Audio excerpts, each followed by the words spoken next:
آج اپنے سبق میں آپ تمام حروف کے مخارج کی مشق کریں گے. آئیے اس کی ابتدا کرتے ہیں. بسم اللہ الرحمن الرحیم. بسم اللہ الرحمن الرحیم. عزیز طلبہ، قرآن پاک میں استعمال ہونے والے حروف تہجی 28 ہیں. ان کے مخارج کا جاننا نہایت ضروری ہے. مخارج مخرج کی جمع ہے. مخرج کے معنی ہے کسی نکلنے کی جگہ کو کہتے ہیں، لیکن تجوید کی اصطلاح میں کسی عضو یا حصہ عضو سے جو تلفظ ادا ہوتا ہے وہ مخرج کہلاتا ہے.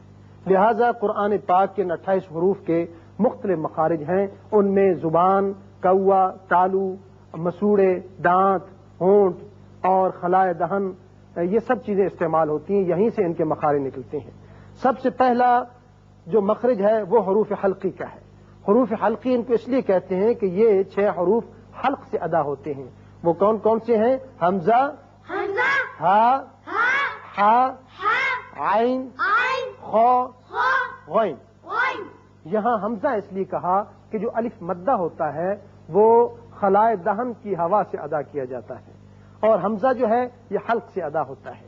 کسی حرف کا مخرج معلوم کرنا ہو تو اس کو ساکن کر کے پہلے الف زبر لگا دیجئے یا اس حرف کو مشدد کر دیجئے. اب اس کا مخرج معلوم کریں گے. اب دونوں جگہ آپ نے دیکھا کہ آواز حلق کے نچلے حصے میں جا کر رکی. اس کے بعد دوسرا حصہ ہے وسط حلق.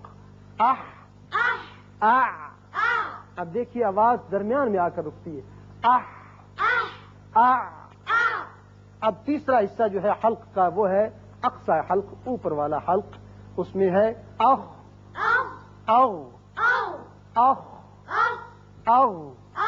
یعنی دونوں مخارج میں آواز حلق کے اوپر والے حصے میں جا کر رکی. اب دوسرا مخرج ہے ہونٹوں کے حروف. وہ ہیں 4: با، میم، فا، واو. اب اس کا مخرج معلوم کرتے ہیں. اب دیکھیے اب میں ہونٹوں کا وہ حصہ جو تری والا حصہ ہے وہ ملنے سے با ادا ہوتا ہے. اب اس کا میم، اب ہونٹوں کا خشکی کا حصہ ملا تو میم ادا ہوا. اب فا ہے اف. اوپر والے دونوں دانت جب نچلے ہونٹ کے اندرلے حصے سے لگتے ہیں تو فا ادا ہوتا ہے اف. واو غیر مدہ، کیونکہ مدہ جو ہے وہ خلائے دہن کی ہوا سے نکلتا ہے. او. اب دیکھیے اس میں آپ ہونٹوں کو اس طرح گلائی بنائیں گے کہ درمیان سے ایک سوراخ سے نظر آئے اور اس میں سے ہوا نکلے. او. اس کے بعد آئیے کھردرے تالو کے حروف 3 ہیں: تا، قو، دال. اس میں تا اور دال باریک پڑھتے ہیں، قو موٹا کر کے پڑھتے ہیں. اب اس کا مخرج معلوم کرتے ہیں. اد، اد. اب دیکھیے کھردرا تالو استعمال ہوا. زبان کا اگلا حصہ اور تالو کا جو کھردرا حصہ ہے ان کے آپس میں ملنے سے یہ تینوں حروف ادا کیے گئے. مسوڑوں کے حروف 3 ہیں: فا، ذال، وا، اف، ال، او.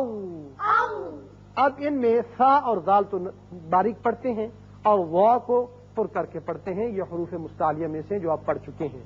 اب جب اس کا مخرج معلوم کیا تو زبان کی نوک اور اوپر والے دانتوں کا جو اوپر دانتوں کی جڑوں والا حصہ ہے اس جگہ جب لگتی ہے تو یہ تینوں حروف ادا ہوتے ہیں. ان حروف کے مخارج آپ نے سمجھ لیے. اب آئیے اس کے بعد جو باقی رہ گئے حروف ان کے مخارج آپ کو بتا دیے جائیں. سب سے پہلے ہیں خلائے دہن کے حروف جو دہن کے خلا سے ادا کیے جاتے ہیں. وہ 3 ہیں: جیم، شین، یا غیر مدہ. 3 حروف میں نے آپ کو بتایا غیر مدہ. حروف مدہ کتنے ہیں؟ 3. کتنے ہیں؟ الف، واو، یا. جب یہ مد ہوتی ہے ان کے ساتھ اس وقت یہ ادا ہوتے ہیں منہ کے خلا کی ہوا سے، لیکن جب یہ متحرک آ جائیں تو ان کا پھر مخرج ہے جیم کا اج، اش، ای، اج، اش، ای. اس میں آپ نے معلوم کیا کہ زبان کا درمیانی حصہ جب سامنے والے تالو کے درمیانی حصے سے لگتا ہے چپکتا ہے تو یہ تینوں حروف ادا کیے جاتے ہیں۔ نو کے زبان کے حروف سین، سین، صاد، صاد، زا، زا، ان کو سیٹی والے حروف بھی کہتے ہیں۔ اس، اس، اوس، اوس، اوس، اوس، از۔ از، اب جب آپ نکالے تو اس میں زبان کا اگلا سرا اور سامنے والے چاروں دانتوں کے تھوڑا سا آپس میں ملنے سے یہ حروف ادا ہوتے ہیں۔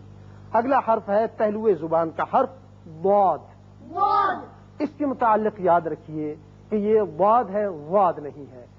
فارسی اور اردو میں تو ضاد استعمال ہوتا ہے، لیکن عربی میں اس کا مخرج اور ہے، اور وہ ہے زبان کی کروٹ اور اوپر والی داڑیں جب آپس میں ملتے ہیں تو ضاد ادا ہوتا ہے۔ او، او، او۔ او، بائیں طرف سے آسان ہے، دائیں طرف سے اس سے زیادہ مشکل ہے، اور دونوں طرف سے یک وقت نکالنا اس سے بھی زیادہ مشکل ہے، تو بائیں طرف سے آپ نکال لیں۔ او، او، او۔ او، اس کے متعلق یاد رکھیے کہ اگر مثلا آپ نے ضاد کی بجائے ضاد پڑھا قرآن پاک میں، جیسے ہے ضلال، اگر آپ نے عربی میں مخرج اس کا صحیح نکالا تو اس کے معنی ہے گمراہی، بھٹک جانا، لیکن آپ نے ضا کہہ دیا، ضلال کہہ دیا تو اس کے معنی سایہ دار چیز کو کہتے، لہذا فوراً معنی بدل جائیں۔ قوے کے حروف دو ہیں، قوف، قاف، کیف۔ کاف، یہ جو دونوں حروف ہیں زبان کا آخری حصہ قوے کی جو قریب ہے، جب اوپر تالو سے لگتا ہے تو ادا ہوتے ہیں۔ قوف پر کر کے پڑھتے ہیں، کاف ذرا ہٹ کر نیچے کی طرف سے نکلتا ہے اور باریک ہوتا ہے۔ اق، اق، اق، اق، اک، اک، اک۔ اک، یہ دونوں حروف قوے کے حروف کہلاتے ہیں۔ آخر میں تین حروف ہیں زبان کی نوک اور کروٹ کے حروف، لام، لام، نون، نون، را، را، ال، ال، ان، ان، اور۔ اور، اب آپ نے دیکھا کہ زبان کا اگلا سرا اور لام میں پہلے چاروں جو دانت ہیں ان کے ساتھ لگنے سے یہ لام ادا ہوتا ہے، اور تین سامنے والے دانتوں سے لگنے سے نون، اور دو کے ساتھ را، لیکن اوپر والے ال، ال، ان، ان، اور۔ اور، تو عزیز طلبہ، یہ تھے تمام حروف تہجی کے مخارج۔ یاد رکھیے کہ کبھی ان کے مخارج اگر بدل جائیں تو فوراً معانی بدل جاتے ہیں۔ اللہ تعالی ہمیں ان کو صحیح صحیح ادا کرنے کی توفیق عطا فرمائے۔